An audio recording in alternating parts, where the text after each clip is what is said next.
නමෝ තස්ස භගවතෝ අරහතෝ සම්මා සම්බුද්දස්ස නමෝ තස්ස භගවතෝ අරහතෝ සම්මා සම්බුද්දස්ස නමෝ තස්ස භගවතෝ අරහතෝ සම්මා සම්බුද්දස්ස සාධු සාධු සාධු.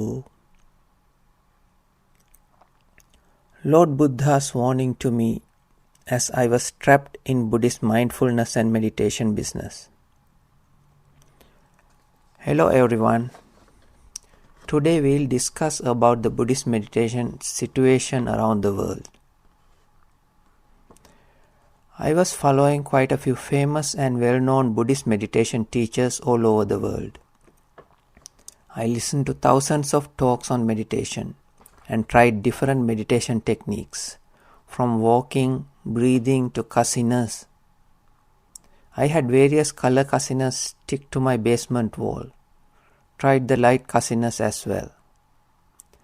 And also I have a walking path in my basement too. Some of these methods helped with restlessness, anxiety, anger, and so on. But the relief those methods gave me did not last. They could not prevent them from coming back, again and again. They could not give me a permanent solution, mentioned by Lord Buddha. I tried many methods at home, at temples, but have never attended a meditation retreat before. Then I looked for 1 week's silent retreat, finally applied for one retreat. But the requirement for that retreat was prior experience attending at least one 3-day, 5-day or a longer retreat. I mentioned in my application that I haven't been to a multi-day retreat before. I had only attended many one-day and few overnight programs. I didn't get any reply. Then after a while, suddenly, due to a last minute cancellation, they sent me an invitation, but mentioned that I was not the only one getting that invitation, but they have only one spot. To attend that retreat, I would have to drive almost 2 days and find overnight accommodation on the midway. So I was a bit hesitant. I couldn't decide whether to accept it or not. Then I asked guidance from Lord Buddha. Fortunately, I got an answer from the Buddha. Lord Buddha asked me a question. He asked me whether have I heard about any 3-day, 5-day, 1 week, 2 weeks, or longer meditation retreats conducted by the Buddha or his great disciples. I answered, "No, Lord. I haven't found any evidence of such a retreat in Tipitaka or commentaries." Then the Buddha replied, "Yes, that's right. I haven't done any of these kinds of retreats or advised my disciples to conduct any retreats. Now, I'm asking you, knowing that, why are you trying to go to those retreats?" I really had no answer, but replied, "I try to follow what the whole world is doing, my Lord." Then Lord Buddha told me, because the whole world is following something or believing it as the right thing to do, does not necessarily make it to be the right thing. The teaching I have discovered cannot be understood by the mass. It's only for the very few wisest. Lord Buddha continued, "When I was born as Prince Siddhartha, my parents and relatives were following an ancient religion. I was taught and trained to follow the same. But I could not find the peace I was looking for. I could not find the answers or solutions for my deep questions and my problems, as I was looking for a permanent solution, permanent liberation from all the suffering. Then I went on to find teachers. When one teacher couldn't give me what I was looking for, I went to another one after another.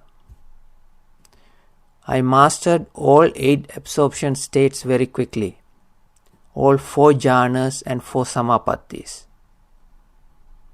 Still, I couldn't find what I was looking for. No one could show me what I was looking for. Then I abandoned all those methods and teachers and went alone to find a way. Finally, I was able to find the way and liberate. I did that without anyone's help, because no one could help me with that.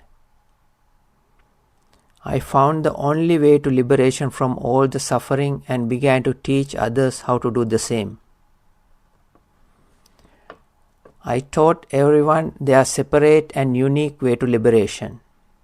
It varies depending on the levels of development of 5 mental faculties: Saddha, faith; Virya, effort; Sati, mindfulness; Samadhi, togetherness; Panya, wisdom.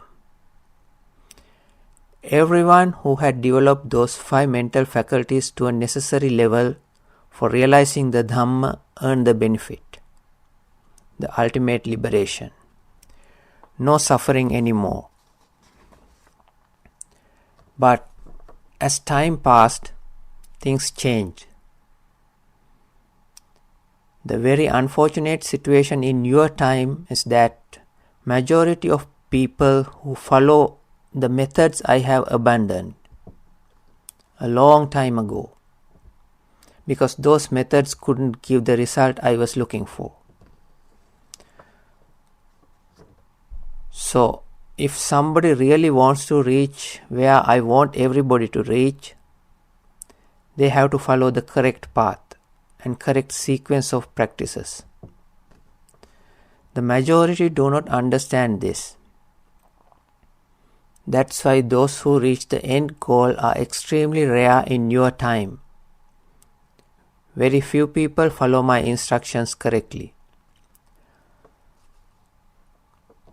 Some may think by experiencing some blissful states or seeing visions or illusions that they have attained Nibbana or enlightenment.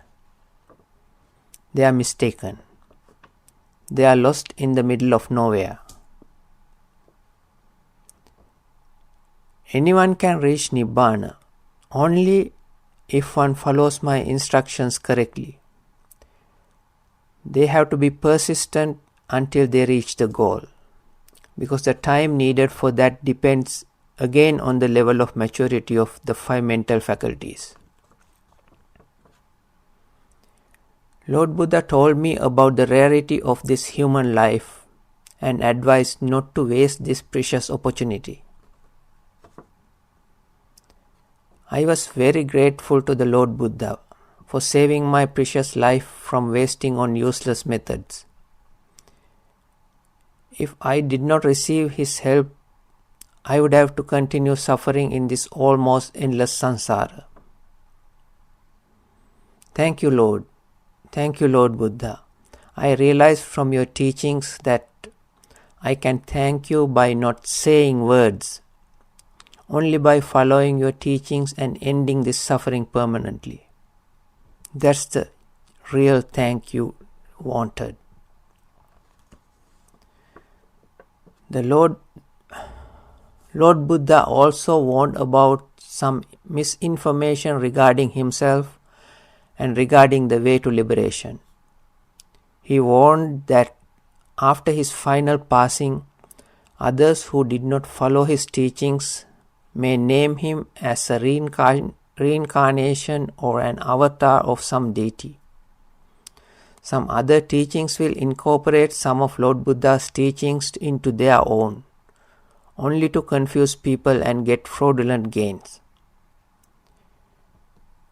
When you are confused, you don't clearly know what to do. The Buddha also warned me that those who did not like some rules and instructions imposed by the Buddha will later make changes to his teachings and rules and spread those ideas as Buddha's own teachings. By following those altered teachings, no one can get the real benefit of the Dhamma. They will pay very badly for altering the Buddha's words. Regardless, it will happen in the future.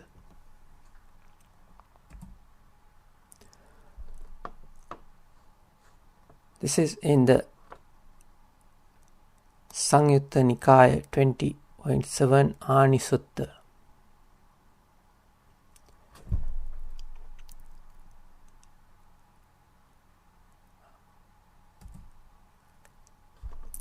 Similes, the drum called plugger. At Savatthi. Once upon a time, mendicants, the Dasarahas had a mridangan drum called the plugger. When the plugger cracked, the Dasarahas patched it with another plug. Eventually, there came a time when the original wooden shell for the drum skin disappeared, and all that was left of the mridangan plugger was a mass of plugs. In the same way, in the future time, there will be mendicants who won't want to listen when discourses spoken by the realized one, deep, profound, transcendental, dealing with emptiness are being recited. They won't actively listen or try to understand, nor will they think those teachings are worth learning and memorizing. But when discourses composed by poetry with fancy words and phrases, composed by outsiders or spoken by disciples, are being recited, they will want to listen. They'll actively listen and try to understand, and they'll think those teachings are worth learning and memorizing. And that is how the discourses spoken by the realized one, deep, profound, transcendent, dealing with emptiness, will disappear. So you should train like this. When discourses spoken by the realized one, deep, profound, transcendent, dealing with emptiness, are being recited, we will want to listen. We will actively listen and trying to understand, and we will think those teachings are worth learning and memorizing. That's how you should train. If we are able to truly, honestly look at the Buddhist world today, we can see the exact picture described by the Buddha in above Sutta 2600 years ago. Lord Buddha saw this happening 2600 years ago. He is the only one who has the ability to precisely tell what's going to happen in the future. If he said something, that will happen the exact way the Buddha described, not in any other way. No mistakes at all. When the genuine one is not there, the fake ones shine. That's why Lord Buddha advised not to guide others in the Dhamma path until one reach at least Sotapanna or stream enterer state. Because only then can one who experiences the Dhamma within and with that experiential knowledge guide others. As this Dhamma path is the most difficult path to enter in the entire universe, only a person who already in that path can show others how to get there. Somehow, this unfortunate situation dominated in the Buddhist world for the past several centuries. That's why it's extremely hard to find someone who has experienced the Dhamma, also known as Arya or a noble one. In the Buddhist world, no one likes to talk about reaching enlightenment or noble states, Sotapanna, stream enterer or above. Nor do they admit that they haven't reached those states and haven't had any first-hand experience. Some were pretending that they have entered the Noble Eightfold Path, but can't show others how to get there. When someone asks about their enlightenment state, they don't say anything, stating rules from the Vinaya Pitaka or Code of Conduct. Nor do most of them admit that they haven't reached any noble states. They hesitate to disclose either. And also, if someone declares his or her enlightenment, Lord Buddha explained that can happen due to 5 reasons. Numerical Discourses 593, Vyakarana Sutta. Panchimani bhikkhave anya vyakarana karanati. Katamani pancha. Mandatta mohamutta anyam vyakaroti. Papicha ichchapakato anyam vyakaroti. Ummada chittavikkepa anyam vyakaroti. Adhimanena anyam vyakaroti. Sammadeva anyam vyakaroti. Imaniko bhikkhave pancha anya vyakarana niti. Declarations. Mendicants. There are 5 ways of declaring enlightenment. One declares enlightenment out of stupidity or folly, or because of corrupt wishes, being of wishful temperament, or because of madness and mental disorder, or out of overestimation, or one declares enlightenment rightly. These are the 5 ways of declaring enlightenment. Out of these 5, only one is genuine. Then the question is how to distinguish that genuine noble one from the other fake ones. In reality, it's very, very difficult for a normal average human being. Most things these people do looks right. Some of them are very good actors. We have to very carefully analyze them. Even those who are in the Noble Eightfold Path, also known as Aryas or Noble Ones, sometimes cannot identify those hidden signs right away. Why can't every Arya or a Noble One recognize those fake ones right away? The reason is the levels of development of 5 mental faculties. Whose panya or wisdom faculty is more prominent can distinguish right from wrong fairly quicker than others. Now we turn into the Buddhist meditation situation today.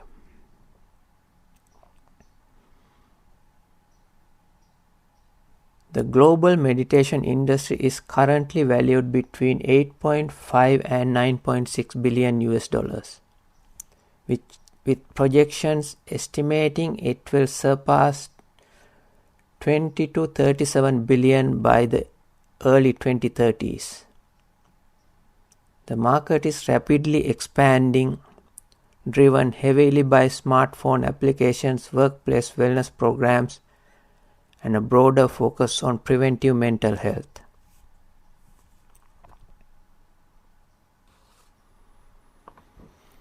Although there are different methods advertised as Buddhist meditation, there's hardly any taught by the Lord Buddha. This is a multi-billion-dollar business today. You can see meditation programs and instructors from temples, educational centers, to yoga studios and spas.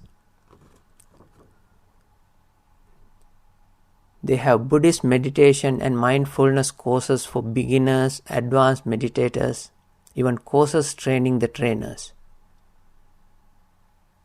They generate a lot of money under various labels.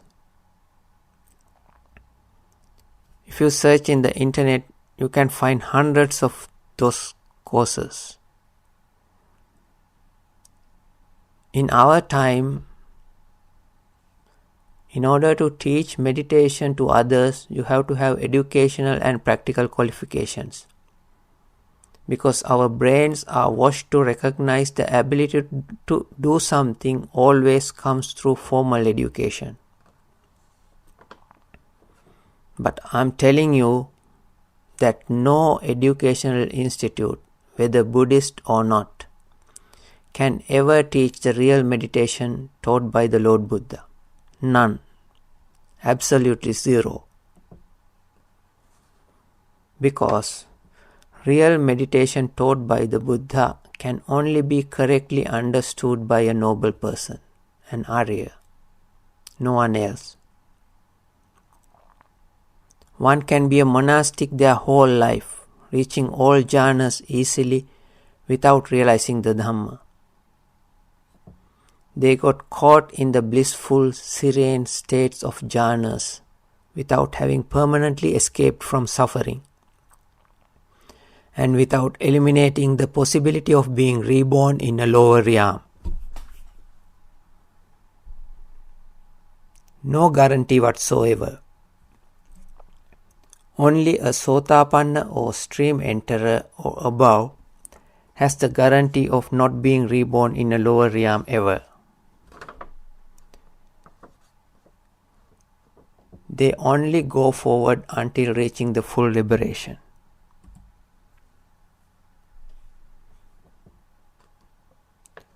And we also see research papers showing adverse effects of meditation.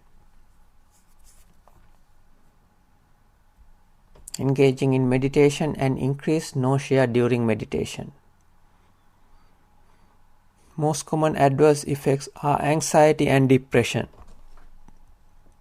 Common adverse effects include anxiety, depression, and traumatic re-experiencing. This is not a surprise at all. People who do not clearly understand Lord Buddha's teachings and have not realized them blindly repeat some instructions passed down the generations by unenlightened scholars. The methods they follow were not originated by Lord Buddha. Meditation methods taught by Lord Buddha never cause any negative effects, if done right. They only take us towards ultimate happiness. Most people did not get Lord Buddha's teachings correctly because they followed various methods invented and spread by unenlightened scholars, thinking they were right. If those scholars were truly honest to themselves, they should have recognized their errors and mistakes. But unfortunately, that didn't happen. Because of few reckless, dishonest, and irresponsible humans, hundreds of thousands have to face negative consequences. Let us find the meaning of meditation. Definitions of meditation.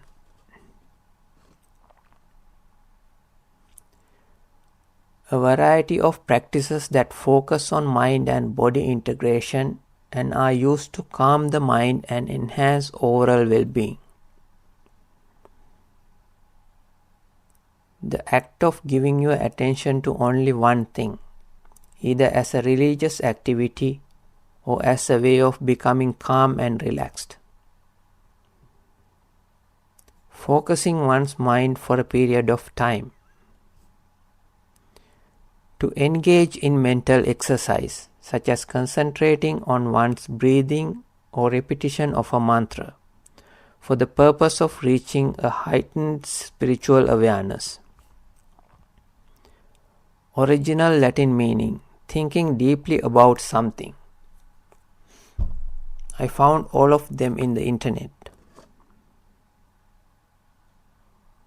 So what's the Buddha's definition of bhavana? Pali word bhava means to be or nature. Bhavana in Buddhism means developing or maturing mind through correctly and repeatedly thinking about how things actually happen in life, in order to clearly understand and experience the true nature of life.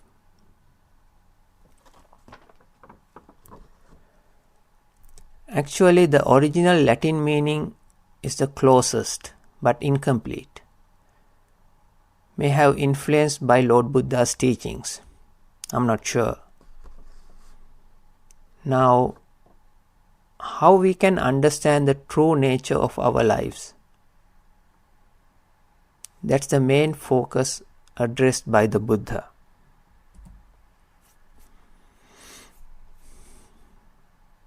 Maha Satipatthana Sutta. Ekayano ayam bhikkave maggo sattanang visuddhya soka pariddavanang samatikkamaya dukkha domanassanang attangamaya nyayassa adhigamaya nibbanassa sacchikiriyaya yadidang chattaro satipatthana.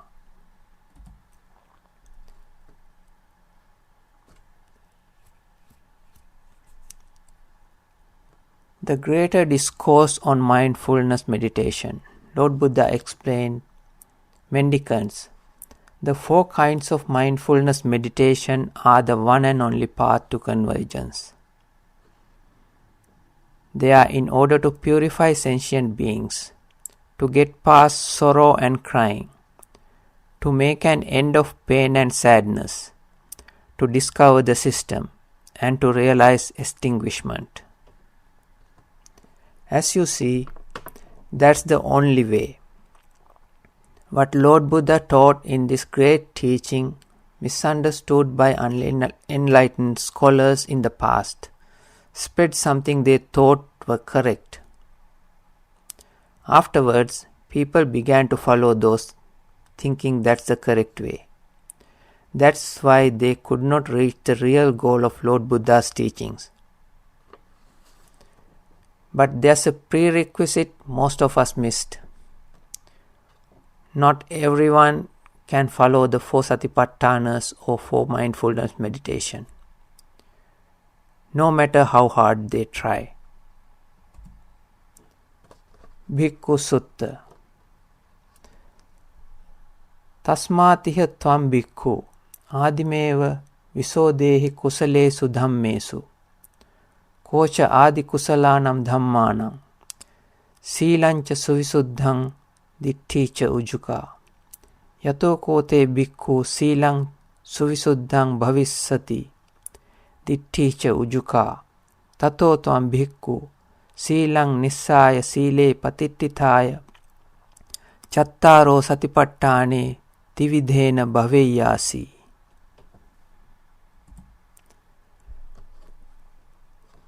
A monk, Bhikkhu Sutta. Well, then mendicants, you should purify the starting point of skillful qualities. What is the starting point? Well-purified ethics and correct view.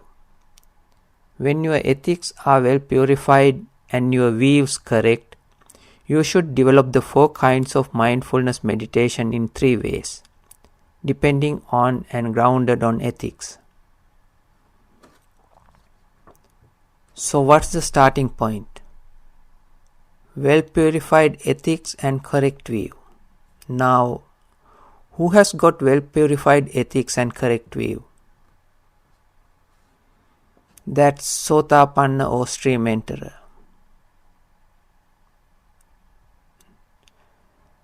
That means in order to practice 4 mindfulness meditation, one has to enter the stream or the Noble Eightfold Path first. Without that, no one can develop for mindfulness meditation.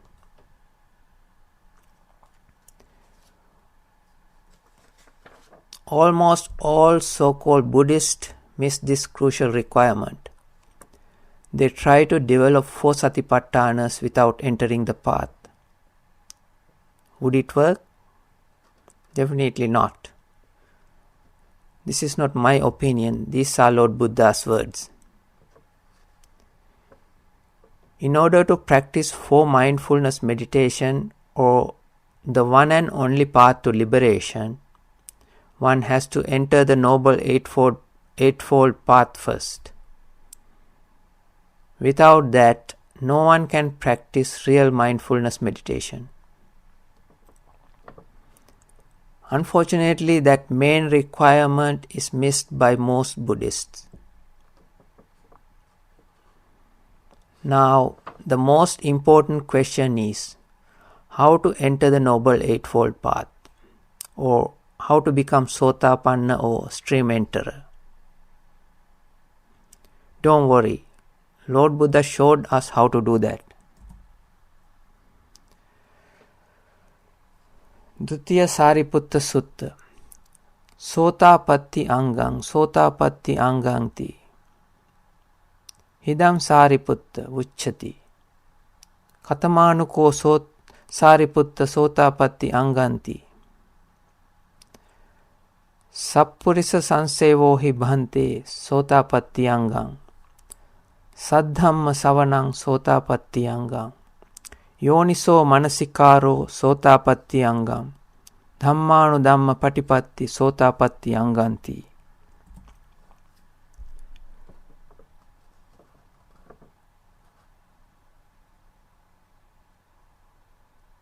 Link Discourses 55.5 with Sariputta II. Sariputta, they speak of factors of stream entry. What factors of stream entry? Sir, the factors of stream entry are associating with true persons, listening to the true teaching, rational application of mind, and practicing in line with the teaching.